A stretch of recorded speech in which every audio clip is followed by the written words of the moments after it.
નમસ્કાર દર્શક મિત્રો, રિયલ સમાચારમાં આપનું સ્વાગત છે। સમાચારોની શરૂઆત કરતા પહેલા એક નજર કરીએ આજના મુખ્ય સમાચાર પર। સુરતમાં ઘી અને આઈસ્ક્રીમમાં ભેળસેળનો મોટો પર્દાફાશ, 6 સેમ્પલ થયા ફેલ। ગુજરાત સ્થાપના દિવસે સુરતમાં પ્રથમવાર દિલધડક પોલીસ બાઇક સ્ટન્ટ તેમજ દિલ્હીની પરેડ જેવી ભવ્ય ઉજવણી થશે। સારોલિયાની અંબિકા ઇન્ડસ્ટ્રીઝમાં લાગી ભીષણ આગ, ડિજિટલ મશીનો અને કાપડનો માલ થયો ખાક। રાજ્ય સરકારનો મોટો નિર્ણય, 11,000થી વધુ ઉદ્યોગોને 1,349 કરોડનું ઇન્સેન્ટિવ અપાશે। પાંડેસરાના કમરૂનગરમાં છેડતી મુદ્દે લોહિયાળ અથડામણ, 1નું મોત, 2 ગંભીર ઇજાગ્રસ્ત। સુરતમાં 3 ગુનાના વોન્ટેડ રીઢા આરોપીને ઝડપી પાડવામાં આવ્યો। સમાચાર વિગતે જોઈએ। સુરત શહેરના ખાદ્ય પદાર્થોની ગુણવત્તા અંગે ચોંકાવનારી વિગત સામે આવી છે। સુરતમાં નગરપાલિકાના આરોગ્ય વિભાગ દ્વારા શહેરભરમાં ચલાવવામાં આવેલા સઘન ચેકિંગ દરમિયાન ઘી અને આઈસ્ક્રીમના કુલ 6 સેમ્પલ ફેલ થતા ભારે હોબાળો મચ્યો છે અને તંત્ર ખાસ એક્શનમાં આવ્યું છે। પબ્લિક હેલ્થ લેબોરેટરીના રિપોર્ટ મુજબ ચકાસાયેલા સેમ્પલમાં કેટલાકને અનસેફ અને કેટલાકને સબ સ્ટાન્ડર્ડ જાહેર કરવામાં આવ્યા છે। ખાસ કરીને આઈસ્ક્રીમ અને જિલાટોમાં મિલ્ક ફેટનું પ્રમાણ નક્કી કરેલા ધોરણ કરતાં ઓછું મળ્યું હતું, જે ગુણવત્તા પર ગંભીર પ્રશ્નો ઊભા કરે છે।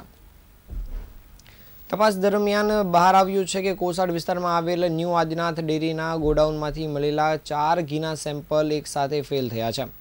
તેમાંના 3 સેમ્પલમાં ટ્રાન્સફેટનું જોખમી પ્રમાણ નોંધાયું હતું, જે હૃદયરોગ અને કોલેસ્ટ્રોલ વધારવા માટે જવાબદાર બની શકે છે। ઉપરાંત એક સેમ્પલમાં બીટા સિટોસ્ટેરોલ ગણાતા ગાયના ઘીના નામે વનસ્પતિ તેલની ભેળસેળ થતી હોવાની પુષ્ટિ થઈ છે। આઈસ્ક્રીમ સેગમેન્ટમાં અન્ય પણ ચિંતાજનક એવી સ્થિતિ સામે આવી છે। સિટી લાઇટ વિસ્તારમાં આવેલ શિવકૃપા આઈસ્ક્રીમ પાર્લરનું વેનિલા આઈસ્ક્રીમ સબ સ્ટાન્ડર્ડ જાહેર કરાયો છે, જ્યારે ઉધના મગદલા રોડ પર આવેલ ફ્રેન્કો જિલાટોની મલાઈ પિસ્તા આઈસ્ક્રીમ પણ ટેસ્ટમાં નિષ્ફળ ગઈ છે।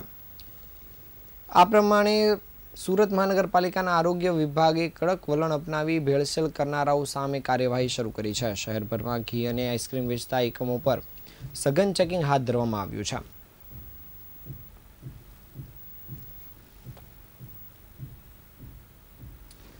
સુરતમાં આગામી તારીખ 1 મેના રોજ ગુજરાત સ્થાપના દિવસની ઉજવણી કરવામાં આવનાર છે।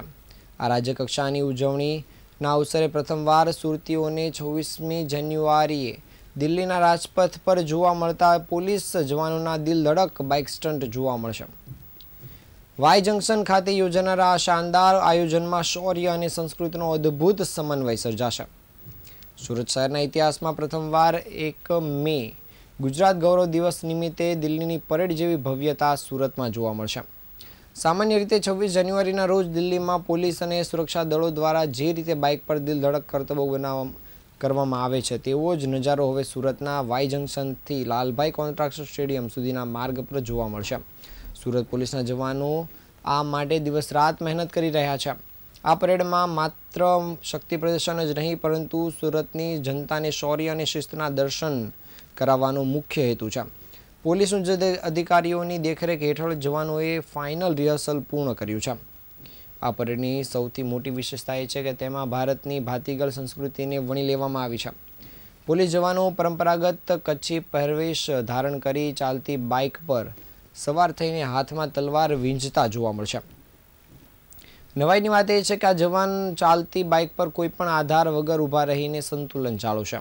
આ પ્રકારના કરતબો સામાન્ય રીતે પ્રોફેશનલ સ્ટન્ટમેન કરતા હોય છે, પરંતુ સુરત પોલીસના જવાનોએ જે રીતે આત્મવિશ્વાસ સાથે રિહર્સલ કર્યું છે તે કાબિલે તારીફ છે। પોલીસ જવાનોના શારીરિક કૌશલ્ય અને એકાગ્રતાના દર્શન કરાવવા માટે બાઇક પર જ વિભિન્ન યોગાસનો પ્રસ્તુત કરવામાં આવશે। નારી શક્તિના સન્માન અને મહિલા સશક્તિકરણના સંદેશ સાથે આ પરેડમાં મહિલા જવાનો પણ જોડાય છે। સામાન્ય રીતે સાડી પહેરીને વાહન ચલાવવાનું પણ મુશ્કેલ માનવામાં આવે છે, પરંતુ અહીં સુરતની મહિલા પોલીસ સાડી પહેરીને બાઇક ચલાવતી અને જોખમી સ્ટન્ટ કરતી જોવા મળશે। આ પરેડના અનુસંધાનમાં સુરત પોલીસ દ્વારા આખરી રિહર્સલ કરવામાં આવ્યું હતું।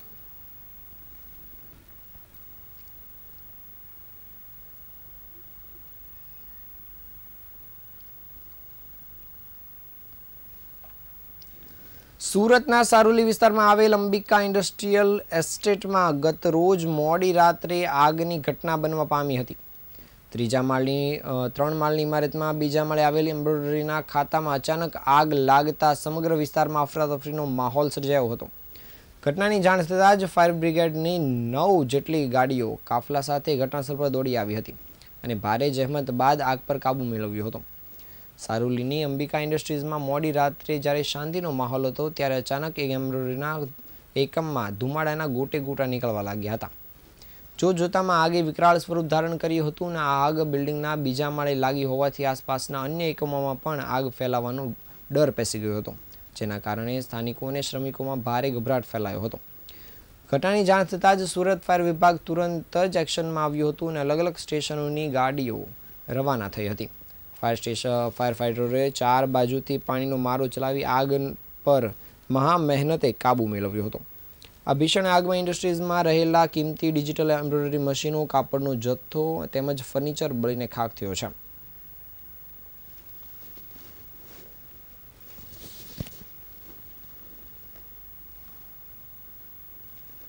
રાજ્ય સરકાર દ્વારા એમએસએમઈ સહિત નાના અને મોટા ઉદ્યોગકારોને પ્રોત્સાહન આપવા માટે મહત્વપૂર્ણ પગલું લેવામાં આવ્યું છે. કુલ 11,000થી વધુ ઉદ્યોગોના લાભાર્થીઓને 1,349 કરોડનું ઇન્સેન્ટિવ માધ્યમથી સીધું જ ચૂકવવામાં આવ્યું છે. આ પ્રસંગે ગૃહ રાજ્યમંત્રી એવા હર્ષ સંઘવીએ ઉદ્યોગકારોને સંબોધતા જણાવ્યું હતું કે મુખ્યમંત્રીની સ્પષ્ટ દિશા એ છે કે લોકોની કામગીરી કોઈપણ પ્રકારના ધક્કા વિના સરળતાથી પૂર્ણ થાય. ઇન્સેન્ટિવ ઝડપથી અને પારદર્શક રીતે લાભાર્થીઓના ખાતામાં પહોંચે તે માટે સરકાર દ્વારા સતત પ્રયત્નશીલ રહી કાર્ય કરવામાં આવી રહી છે. તેમણે ઉદ્યોગકારોને અપીલ કરી છે કે સિસ્ટમમાં યોગ્ય માહિતી આપવી ખૂબ જરૂરી છે. જો આપણે જ સિસ્ટમમાં ભૂલો કરીએ તો પછી ધક્કા ખાવા પડે, તેમ તેમણે સ્પષ્ટ કર્યું હતું. આગળ તેમણે ઉમેર્યું હતું કે આવનારા સમયમાં એવી વ્યવસ્થા ઊભી કરવામાં આવશે કે ઉદ્યોગકારોને કોઈ ભલામણ કરવાની જરૂર જ નહીં પડે. સરકાર ઉદ્યોગ ક્ષેત્રના સ્ટેક હોલ્ડર્સના સૂચનોને ગંભીરતાથી લઈ રહી છે અને તેના આધારે નીતિઓમાં સુધારા કરવામાં આવી રહ્યા છે. છેલ્લા 3 થી 4 મહિનામાં 7 મહત્વપૂર્ણ મુદ્દાઓનો નિકાલ કરવામાં આવ્યો છે, જ્યારે હજુ 18 જેટલા મુદ્દાઓ પર ચર્ચા ચાલી રહી છે.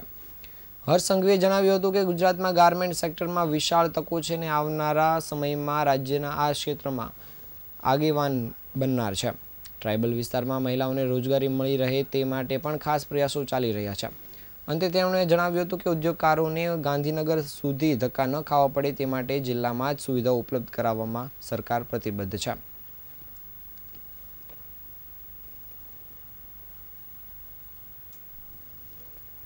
પાંડેસરા વિસ્તારના કમરૂનગરમાં છેડતીના મુદ્દે હિંસક અથડામણ સર્જાતા એક વ્યક્તિનું મૃત્યુ થયું છે, જ્યારે 2 વ્યક્તિને ગંભીર ઇજા પહોંચી છે.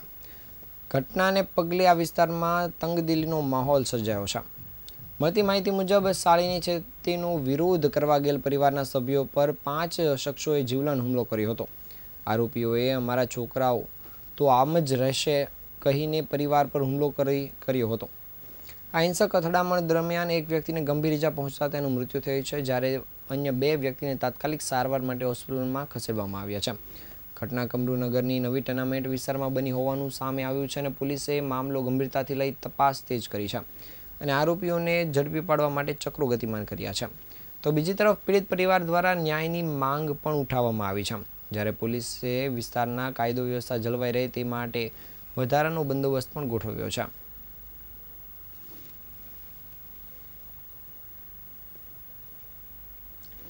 સુરત શહેરમાં ગુનાખોરી સામે કડક પગલાં લેતી પોલીસને વધુ એક મોટી સફળતા હાથ લાગી છે. પૂણા, વરાછા અને કાપોદ્રા પોલીસ સ્ટેશનના કુલ 3 અલગ અલગ ગુનાઓનો વોન્ટેડ રીઢો આરોપીને ઝડપી લેવામાં આવ્યો છે. આરોપી ખૂનની કોશિશ અને મારામારી જેવા ગંભીર ગુનાઓમાં સંડોવાયેલો હતો. લાંબા સમયથી નાસ્તો ફરતો હતો તેમજ પૂણા પોલીસને મળેલી ચોક્કસ બાતમીના આધારે પોલીસ દ્વારા આરોપીને દબોચી લેવામાં આવ્યો હતો.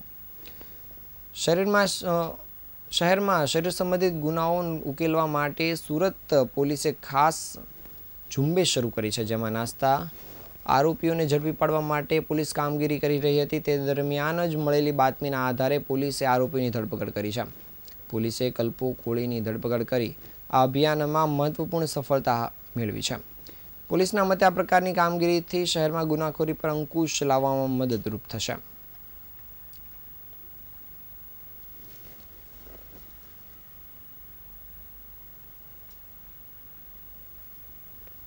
આ તાજના સમાચાર. નવા સમાચાર સાથે ફરી મળીશું. ત્યાં સુધી રજા આપશો. નમસ્કાર.